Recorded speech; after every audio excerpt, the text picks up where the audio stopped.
নিয়তি। রাধা আমাকে বলে, কৃষ্ণ, যদি তুমি জানো যে নিয়তিতে কি আছে তাহলে তাকে বদলে দাও না কেন? মহাদেব আমাকে বলেন যে শ্রীকৃষ্ণ, যদি আপনি এটা জানেন যে সাম্বের নিয়তি এটাই, তাহলে আপনি তাকে বদলানোর চেষ্টা কেন করেন? কেন? কারণ আমি একজন পিতা, আর পিতার কর্তব্য এটাই, তিনি যেন সম্ভাব্য সব চেষ্টা করেন নিজের সন্তানের মঙ্গলের জন্য। নিয়তি আমি জানি, কিন্তু এটাও আমি জানি যে কর্মের থেকে বড় আর কোনো নিয়তি হতে পারে না। অভিজ্ঞতাও রয়েছে যে কর্মের হাতে নিয়তির এই চক্র বদলে যেতে পারে। তাই জীবনে যদি আপনার কখনো এমন মনে হয় যে এটা তো অসম্ভব, তখনও চেষ্টা করা কখনোই ছাড়বেন না। কে বলতে পারে আপনারই কর্মের কোনো এক বীজ হয়তো নিয়তির চাকায় আটকে গেল আর নিয়তিকে নিজের পথ পাল্টাতে হলো, ঠিক কিনা? সেই জন্য নিয়তিকে ভাগ্য মেনে নিয়ে চুপ করে বসে থাকবেন না। নিজের নিয়তি স্বয়ং নিজের কর্মের দ্বারা নির্ধারিত করুন, কারণ আপনার এই কর্মের ওপরেই আপনার অধিকার রয়েছে। আর এই অধিকারকে নিয়তি অনেক সময় সম্মানও করে। তাহলে আসুন আর আমার সাথে ভালোবেসে বলুন, রাধা রাধা। শক্তি এক অত্যন্ত বিচিত্র বস্তু, বা বলতে পারেন অনুভূতি। পিতা সবসময় চান যেন তিনি তার শক্তি পুত্রকে সঁপে দিতে পারেন, যাতে সে শক্তিশালী হয়, যাতে তার মঙ্গল হয়। তার পুত্র সবসময় চায় যাতে সে পিতার সেই শক্তি লাভ করে, কিন্তু সেই শক্তি লাভ করার জন্য পুত্র হওয়া যথেষ্ট নয়, যোগ্য পাত্র হতে হয়। আসুন আপনাকে সহজে বোঝাই। যদি আপনি সুপাত্র হন আর আপনাকে শক্তি দেওয়া হয়, তাহলে আপনি সেই শক্তির গুরুত্ব বুঝবেন, কোথায় সেই শক্তি প্রয়োগ করা উচিত সেটা বুঝবেন। আর এটা যেহেতু অর্জন করা শক্তি হবে, সেই শক্তির অপব্যবহার হবে না। কিন্তু যদি এই আপনি কুপাত্র হন আর যদি আপনাকে এই শক্তি দেওয়া হয়, তাহলে কি হবে? দেখতে গেলে এই শক্তি আপনি দান হিসেবে পেয়েছেন, তাই না আপনি এই শক্তির গুরুত্ব বুঝবেন আর না এর প্রয়োগ আপনি জানবেন। তার অপব্যবহার হওয়া সুনিশ্চিত। তাই যদি আপনি কোনো শক্তি অর্জন করতে চান, তাহলে আগে তার যোগ্য হয়ে উঠুন। পুত্র নয়, পাত্র হয়ে উঠুন। আর আমার সাথে ভালোবেসে বলুন, রাধা রাধা। কথায় আছে, প্রত্যেক পুত্র তার পিতার প্রতিচ্ছবি হয়, আর সমস্ত প্রতিচ্ছবি চায় যেন সে তার অস্তিত্ব প্রাপ্ত করতে পারে। পুত্র চায় সে যেন তার পিতার মতো হয়, বা কখনো কখনো তার থেকেও শ্রেষ্ঠ হয়। সেটা কোনো অনুচিত ব্যাপার নয়। অনুচিত তখন হয় যখন পুত্র নিজের পিতার মতো হবার স্বপ্ন পূরণ করতে গিয়ে বা তার থেকেও শ্রেষ্ঠ হওয়ার স্বপ্ন পূরণে অনুচিত পথের আশ্রয় নেয়। কারণ তারপরে সে তার পিতার গুণগুলি আত্মসাৎ করতে চায় না। সে শুধুই এটা চায় যে সংসারের চোখে যেন আমি শ্রেষ্ঠ প্রমাণিত হই। এটা অনুচিত। সংসারে এমন অনেক মানুষ আছেন যারা এই কারণে শ্রেষ্ঠ হবার চেষ্টা করেন যাতে তার পরিবারের তার পিতার সম্মান বৃদ্ধি পায়। এমনও মানুষ থাকেন, আর এটাই হলো পার্থক্য উদ্দেশ্যের। মনে রাখবেন, যদি আপনার উদ্দেশ্য শুভ হয় তাহলে পথও শুভ হবে, যদি আপনার উদ্দেশ্য অশুভ হয় তাহলে পথও অশুভ হবে।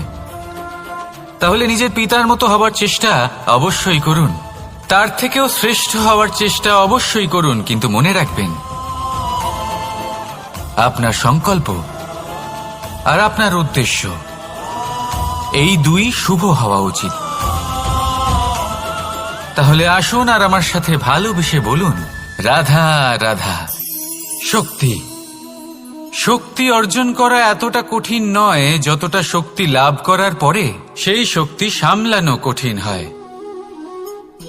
কারণ যেই মানুষ শক্তি লাভ করে তার মনে গর্ববোধ জন্মায়, জন্মায় অহংকার, জন্মায় জেদ।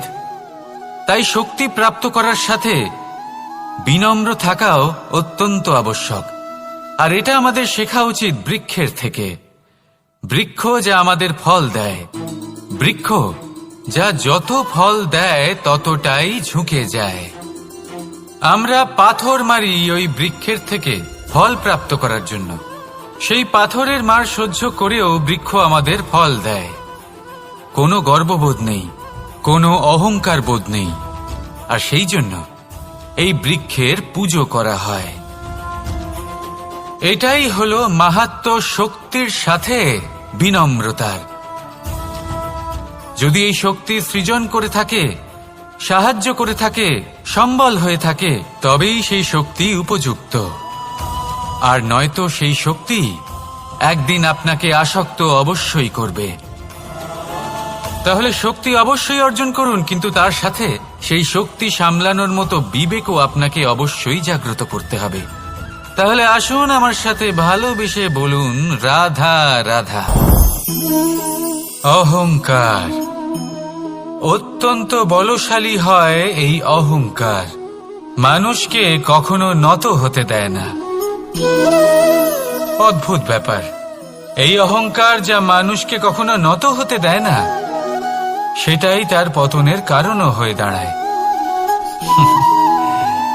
যেখানে মানুষ এটা ভাবতে শুরু করে যে শুধুমাত্র সেই যোগ্য, সেখান থেকেই তার পতনের আরম্ভ। ঠিক কিনা? দেখুন, যদি কোনো মানুষ এটা ভাবে যে আমি এই সব কিছু করতে পারি, তাহলে তা হলো বিশ্বাস। কিন্তু যদি সে এটা ভাবতে থাকে যে শুধুমাত্র আমি এই কাজ করতে পারি, তাহলে তা হলো সেই ব্যক্তির অহংকার। আর এটা আপনাকে বিনাশের দিকে অবশ্যই নিয়ে যাবে। মনে রাখবেন, যখন আমি আর শুধুমাত্র এই দুই এক হয়ে যায়, সেখান থেকে আপনার পতনের সূত্রপাত হবেই। তাই আপনি কখনোই এই অহংকারের চক্রব্যূহে ফেঁসে যাবেন না। বিশ্বাস রাখুন নিজের ওপর এবং অন্যের ওপরও। আর মনে রাখবেন, বিশ্বাসের মধ্যে বিশ্বের প্রত্যেকটা বস্তু বসবাস করে। তাই এই অহংকারকে ত্যাগ করে ফেলুন আর আত্মবিশ্বাসের ওপর মনোসংযোগ করুন। আর আমার সাথে ভালোবেসে বলুন, রাধা রাধা। মানুষ নিজের জীবনে ঈশ্বরকে খুব মান্য করে। ওনার জন্য কি না করে, ভিন্ন ভিন্ন নামে তাকে স্মরণ করে, তাকে পুজো করে, তার আরাধনা করে। সে জানে যে ঈশ্বর তাকে শক্তি অবশ্যই দেবেন, তাকে সাহায্য অবশ্যই করবেন। কিন্তু যখন প্রশ্ন আসে গুরু এবং ঈশ্বরের, তখন গুরুর মান কখনো কম হওয়া উচিত নয়। কারণ সত্যি বলতে কি, গুরুই হলেন সেই সিঁড়ি যা বেয়ে আপনি ঈশ্বরের কাছে পৌঁছানোর পথ খুঁজে পাবেন। সেই পথ আপনি গুরুর থেকেই পাবেন। গুরু না থাকলে আপনি কখনো ঈশ্বর লাভ করতেই পারবেন না। আর জীবনে অনেক সময় লক্ষ্যের থেকেও অনেক বেশি গুরুত্বপূর্ণ হলো পথ। তাই এই পথের সম্মান করতে শিখুন, অর্থাৎ গুরুকে সম্মান করতে শিখুন। কারণ গুরুই হলেন পরমেশ্বর। তাহলে আসুন আর আমার সাথে ভালোবেসে বলুন, রাধা রাধা। আপনার জীবনে আপনার প্রকৃত বন্ধু আসলে কে? আপনার সব থেকে শ্রেষ্ঠ মিত্র আসলে কে? তিনি যিনি সময় এলে পরে আপনাকে সাহায্য করেন, নাকি তিনি যিনি সময় এলে পরে আপনাকে অর্থ দেন? দেখুন, আমরা হলাম মানুষ, আমাদের জীবনে লেনদেন চলতেই থাকে। এটা আমাদের জীবনের অভিন্ন অংশ। কিন্তু অনেক সময় এমন হয় যে আমরা তাকেই নিজের প্রকৃত বন্ধু বলে মনে করি, যিনি আমাদের একটা বহুমূল্য উপহার দেন। ঠিক কিনা? এবার আপনার জীবনে সেই বহুমূল্য উপহার কোনটা, ওই অমূল্য মিত্র আসলে কে, সেই সিদ্ধান্ত হলো আপনার। কিন্তু যদি আপনি আমাকে জিজ্ঞেস করেন, তাহলে আমার মতে স্বর্ণ, হিরে, মুক্ত, ধন এগুলো বহুমূল্য নয়। বহুমূল্য হলো সঙ্গ, যখন আপনি একা হয়ে যাবেন, সময়, যখন আপনার তাকে প্রয়োজন হবে, সমর্পণ, যখন আপনার বিশ্বাসের প্রয়োজন পড়বে। যে মানুষ আপনার প্রতি এই 3 গুণ প্রদর্শন করেন, যিনি আপনার কঠিন সময়ে আপনাকে অবশ্যই সঙ্গ দেবেন, যখন আপনার প্রয়োজন পড়বে আপনাকে অবশ্যই সময় দেবেন, আপনার প্রতি সম্পূর্ণ সমর্পিত থাকবেন, সেই হলো আপনার আসল মিত্র, সেই হলো আপনার প্রকৃত বন্ধু। কারণ সত্যি বললে, বন্ধুত্বের অর্থই হলো নিজেকে সম্পূর্ণরূপে কারোর কাছে সমর্পণ করে দেওয়া। তাই আপনার সেই বন্ধুর জন্য নিজের প্রাণ উজাড় করে দিন আর ভালোবেসে বলুন, রাধা রাধা। মানুষ জীবনে 3টে কাজ অবশ্যই করে থাকে, কিছু দান করে, কিছু গ্রহণ করে, আর কিছু ত্যাগ করে দেয়। এটাও ভাবতে থাকে যে এটা করলে কিভাবে করবে। দেবার জন্য পর্যাপ্ত ধন নেই, নেবার জন্য সংসারে অত স্নেহ নেই, আর ত্যাগ করার জন্য জীবনে এত সুখই নেই, তাহলে কিভাবে করবে? আসলে আমরা বস্তুগত চাহিদা অর্জনে এত ব্যস্ত হয়ে পড়ি যে আমরা বুঝতেই পারি না যে কি নেবার আছে, কি দেবার আছে, আর কি ত্যাগ করার আছে। তাহলে আজ আমি আপনাকে বলেই দিই, মনে রাখবেন এই 3টে গুরুত্বপূর্ণ গুণ, 3টে গুরুত্বপূর্ণ কথা। দেবার জন্য আছে দান, নেবার মতো আছে জ্ঞান, আর ত্যাগ করার মতো আছে অহংকার। যখন আপনি দান করতে শিখে যাবেন, জ্ঞান অর্জন করার শক্তি আপনা থেকেই আপনার মধ্যে চলে আসবে। আর যখন এই জ্ঞান আপনার মধ্যে প্রবেশ করবে, অহংকার আপনা থেকেই আপনার থেকে দূরে চলে যাবে। যে ব্যক্তি এই 3-এর মধ্যে ভারসাম্য বজায় রাখতে পারে, তার বর্তমান, ভূত, ভবিষ্যৎ, লোক, পরলোক সবকিছু শুধরে যায়। যেই দিন আপনি দান করতে শিখে যাবেন, জ্ঞান আহরণ করতে শিখে যাবেন, অভিমান ত্যাগ করতে শিখে যাবেন, আপনার সর্বশক্তিশালী, সর্বশক্তিমান পরমেশ্বরেরও প্রয়োজন পড়বে না। কারণ তখন ঈশ্বর আপনার মধ্যেই বাস করবেন। তাহলে আসুন আর আমার সাথে ভালোবেসে বলুন, রাধা রাধা। জীবনে অনেক সময় সমস্যা আমাদের চারদিক থেকে ঘিরে ফেলে। এই সমস্যা নানান ধরনের হতে পারে। আর্থিক সমস্যা হতে পারে, পারিবারিক সমস্যা হতে পারে, কোনো সম্পর্ক নিয়ে সমস্যা হতে পারে, কখনো কোনো দৈনিক সমস্যা হতে পারে, কখনো কোনো দ্বন্দ্ব হতে পারে, অনেক সমস্যা হতে পারে। কিন্তু যখনই কোনো সমস্যা আসে, আমাদের মনে তার জন্য একটা উত্তর অবশ্যই থেকে থাকে, যা আমাদের অন্তরে রয়েছে। একে আমরা বলি আত্মা। আত্মা হলো পরমাত্মারই রূপ, আর পরমাত্মা তা কখনোই কিছু অনুচিত চাইবে না, তাই তো? এই আত্মা খুব ভালো করে জানে যে কোনটা উচিত আর কোনটা অনুচিত। যদি আসল বিষয়ের কথা বলি, তাহলে আপনাকে নিজের মনকে বুঝতে হবে। কারণ আত্মা তো পরমাত্মা থেকেই আসে, কিন্তু এই মন মানুষ জন্ম থেকেই প্রাপ্ত করে, যার বিকাশ হয় এই সংসারকে দেখে। যেদিন আপনার এই মন আর আপনার এই আত্মা, এই দুই এক হয়ে যাবে, আত্মসাৎ হয়ে যাবে, সেদিন আপনার জীবনে না কোনো সমস্যা থাকবে, না কোনো ঝঞ্ঝাট থাকবে, না কোনো সংকট থাকবে।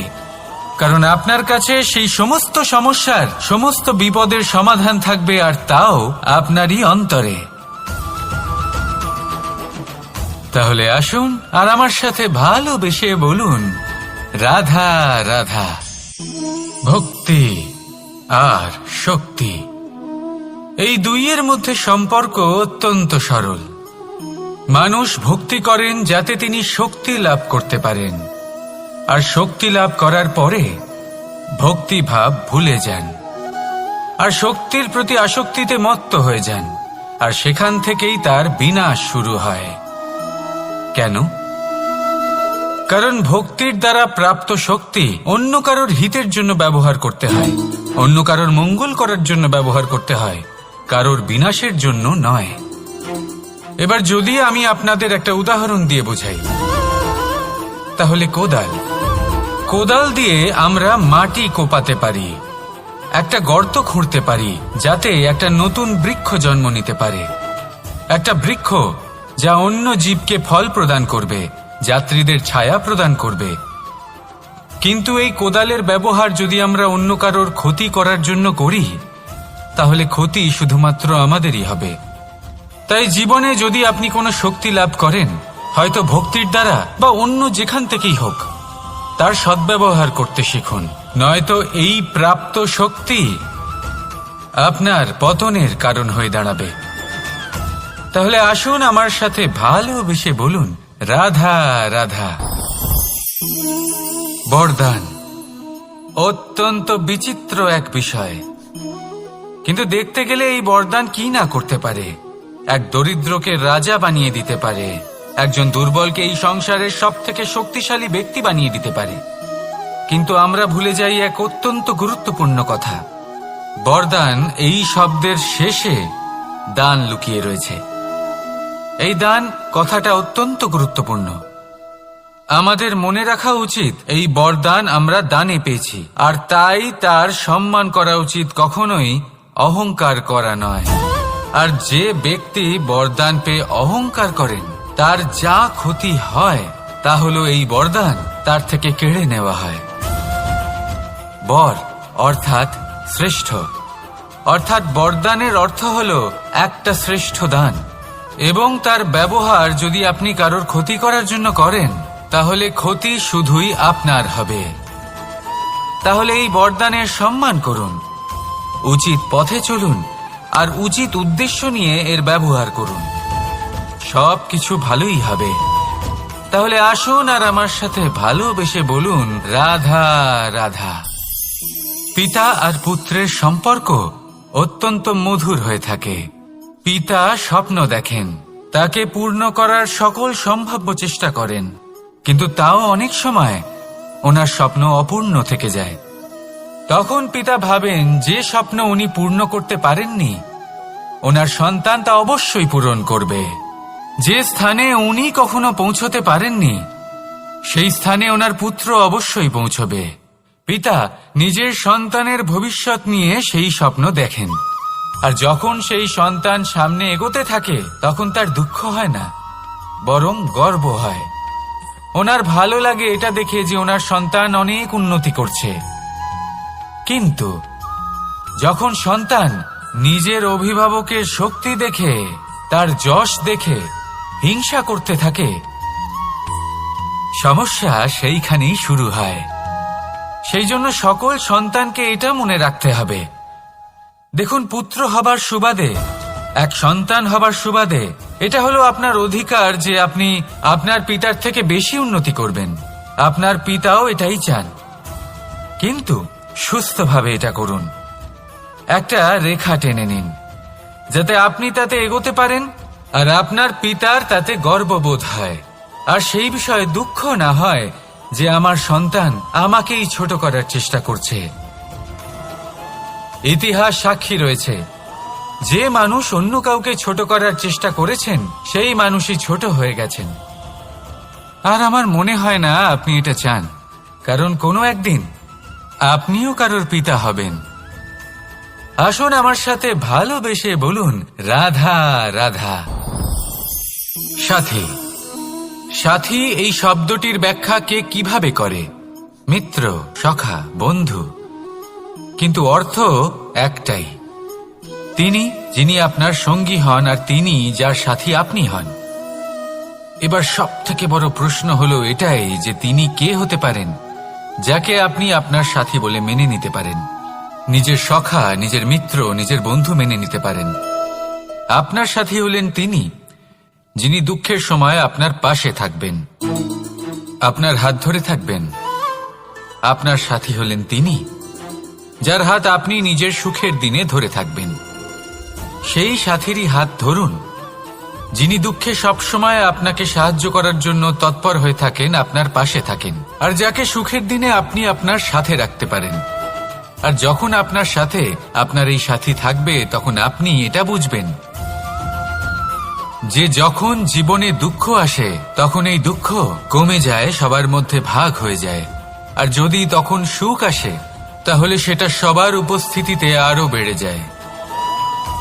এটাই হলো প্রেম, এটাই হলো ভালোবাসা, এটাই হলো সঙ্গ, যেমন সম্পর্ক আমার আর রাধার মাঝে। তাহলে আসুন আর আমার সাথে ভালোবেসে বলুন রাধা রাধা। আমাদের মনে যখন কোনো প্রশ্ন ওঠে, কোনো দ্বন্দ্ব জাগে, তখন আমরা যাই আমাদের গুরুর কাছে, আমাদের আরাধ্যের কাছে গিয়ে জিজ্ঞেস করি। এইভাবেই একদিন আমি পৌঁছলাম আমার আরাধ্যের কাছে, আমার মহাদেবের কাছে, আর ওনাকে প্রশ্ন করলাম যে মহাদেব, জীবনে আনন্দ পাওয়ার, উৎসব পালনের, প্রেম ভাগ করে নেবার, জীবনকে উপভোগ করে নেওয়ার সর্বশ্রেষ্ঠ সময় কোনটা?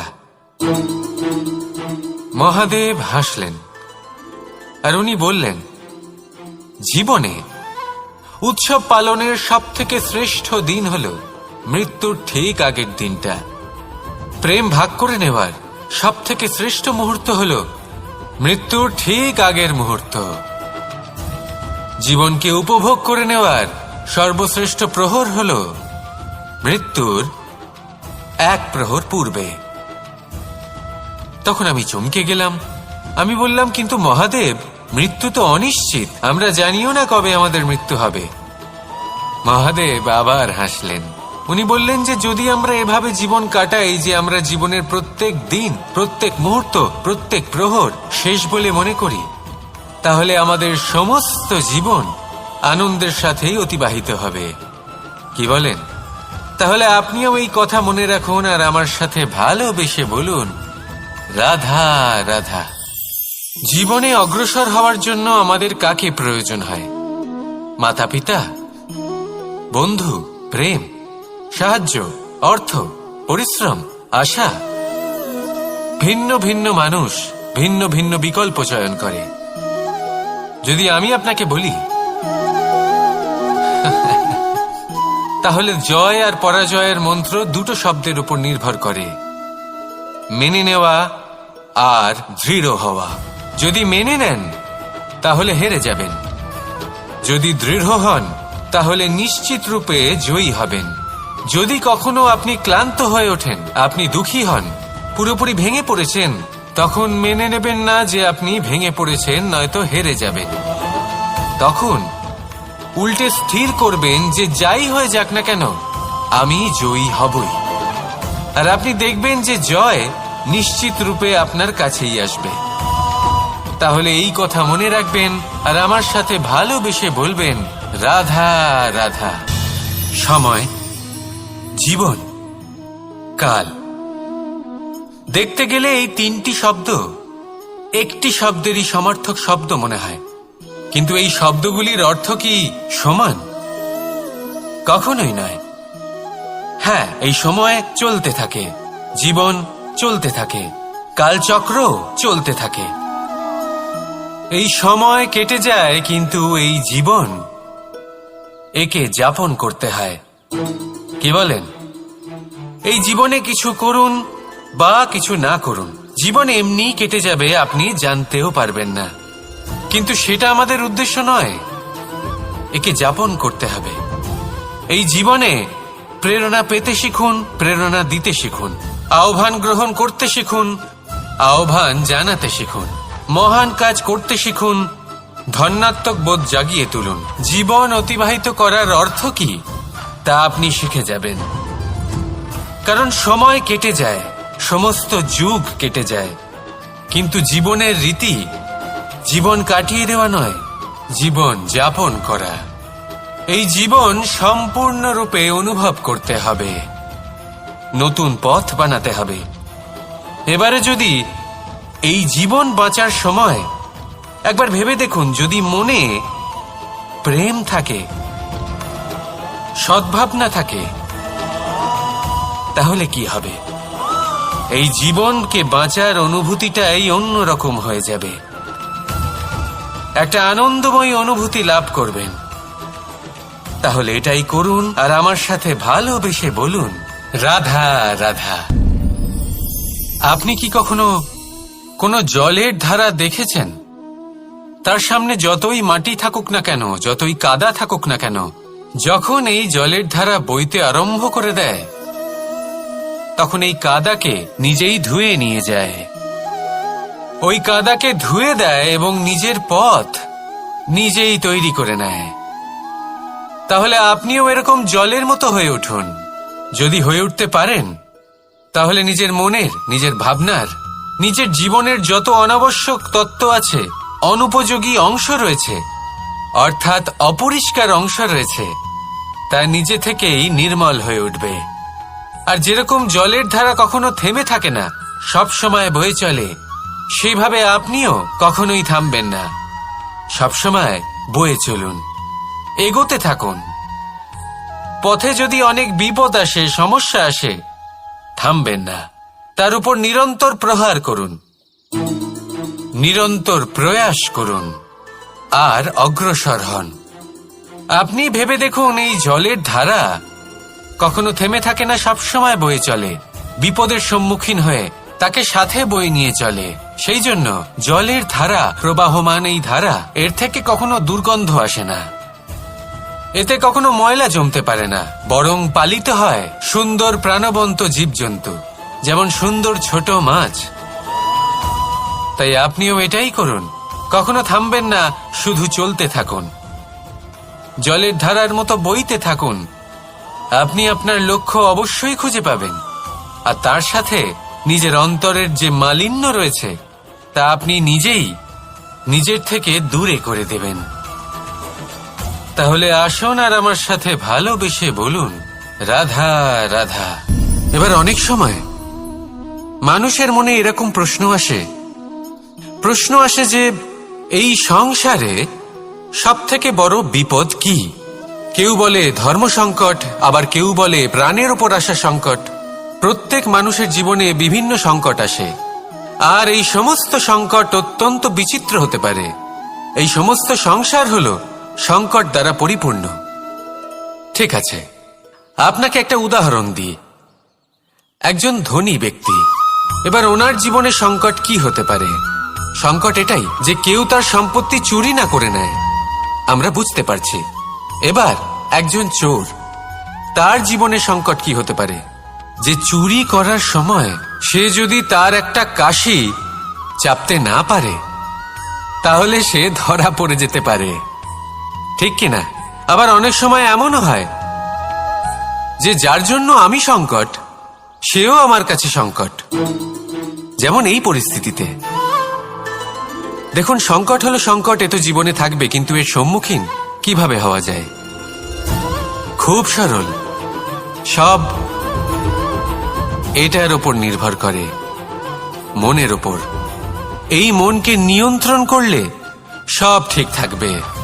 এবার যদি ধনী ব্যক্তি মনকে নিয়ন্ত্রণ করে ফেলেন, নিজের অর্থের ব্যবহার শুভ কাজের জন্য, সমাজের সেবার জন্য বিকাশ করতে করেন, ওই অর্থকে একত্রিত করে না রাখেন, তাহলে চুরির সমস্যা, এই সংকট সেখানেই কেটে যাবে।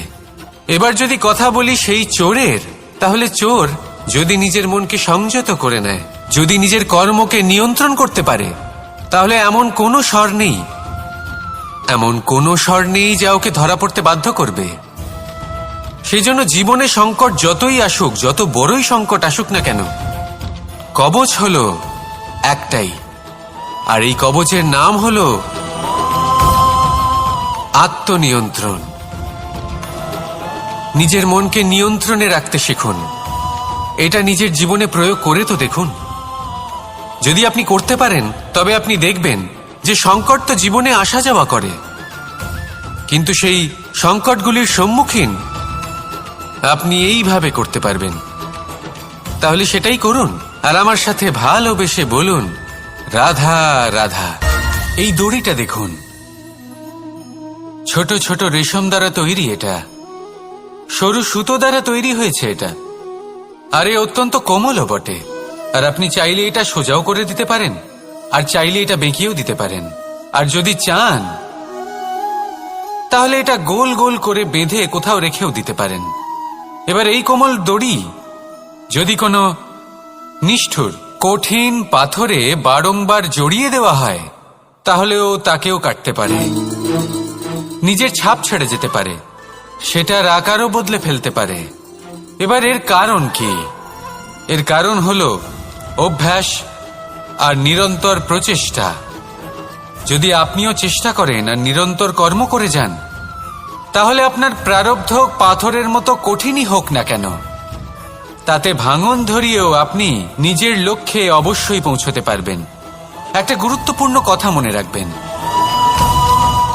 সুকর্মের অভ্যাস আর নিরন্তর প্রয়াস, এই হলো সাফল্যের মন্ত্র। তাহলে জীবনে এই মন্ত্র আনুন আর আমার সাথে ভালোবেসে বলুন, রাধা রাধা। বসন্ত ঋতু, এই সময় মন আনন্দে ভরে থাকে। এমন মনে হয় যেন আমরা আকাশে বিচরণ করতে চলে যাই, কিন্তু সেটা তো সম্ভব নয়। সেই জন্য হয়তো আমরা ঘুড়ি ওড়াই, এই ঘুড়িকে নিজেদের প্রতিরূপ মনে করে। এবার অনেক মানুষ আছেন যারা ঘুড়ি ওড়ান, কিন্তু এই কর্মের সারমর্ম কি সেটা কজন বুঝতে পারেন? আপনি এটা মনে করুন যে আপনি হলেন সেই ঘুড়ি, আর এই সুতো যিনি ধরে রয়েছেন তিনি হলেন পরমাত্মা। আর এই সুতো যেখান থেকে শুরু হয় সেই লাটাই হলো আমাদের কর্মচক্র। এবার আপনি নিজেই অনুমান করুন যে এই উড়ান কার ওপর নির্ভরশীল, পরমাত্মার ওপর আর আপনার কর্মের ওপর। যদি পরমাত্মা আপনার হাত ধরে থাকেন, আপনার সাথে থাকেন, যদি আপনি শুভ কর্ম করতে থাকেন, আপনি এই আকাশে উড়তে থাকবেন। কিন্তু কোথাও যদি পরমাত্মার সাথে এই বন্ধন ছিন্ন হয়, আপনার কর্মচক্র খারাপ হয়ে যায় বা থেমে যায়, তাহলে আপনার এই ঘুড়ি কেটে যাবে আর দূরে কোনো গাছের ডালে গিয়ে আটকে যাবে। তাই শুধুমাত্র ঘুড়ি ওড়াবেন না, তার থেকে শিখুন, পরমাত্মার সাহচর্যে থাকুন, সবসময় শুভ কর্ম করতে থাকুন আর